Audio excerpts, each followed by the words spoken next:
Hey everyone, it's Karen at Gold Star Pro, and in this video I'm going to show you an additional setting that you need to set up if you're using Google Workspace for your email inside of Gold Star Pro.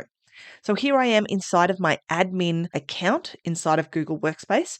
On the left-hand side of the page, I'm going to click on Apps, and then I'm going to click on Google Workspace, and finally click on Gmail. Now we're then going to click on the drop-down next to Authenticate Email. On this screen, you'll see one of two things. In the center of the screen, you may see a box containing a DNS record and a button below that that says Stop Authentication. If the button says Stop Authentication, you are already set up and you don't need to move further with this process. If, on the other hand, you see an empty box here instead of a DNS record and/or the button says Start Authentication, you need to continue with this process. And what we need to do is, first of all, make sure that our domain is selected at the top of the page and then click Generate New Record. Then we'll click on Generate again.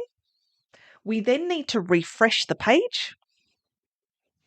And what we see now is a new DNS record that we have to add inside of our domain provider.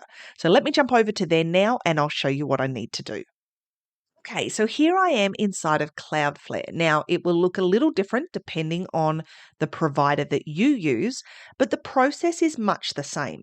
What we're looking for is somewhere inside of your account where it says DNS. This is where we want to go to be able to add these records. So the first thing I'm going to do is click on Add Record.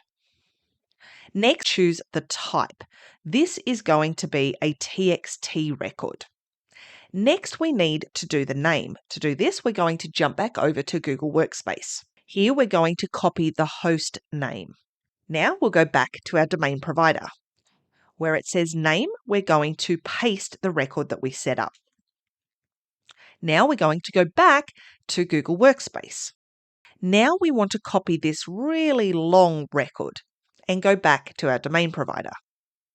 This one is going to be pasted in the value or the content section.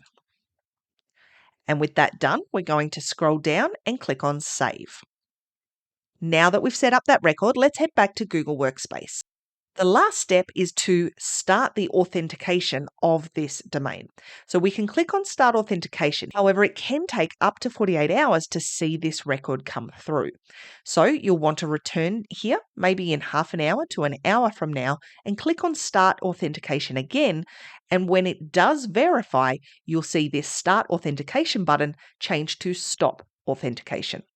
Once you see that button, you'll know that your Google Workspace account is fully set up for your DKIM setting. If you've got any questions, jump over into the Facebook group and ask.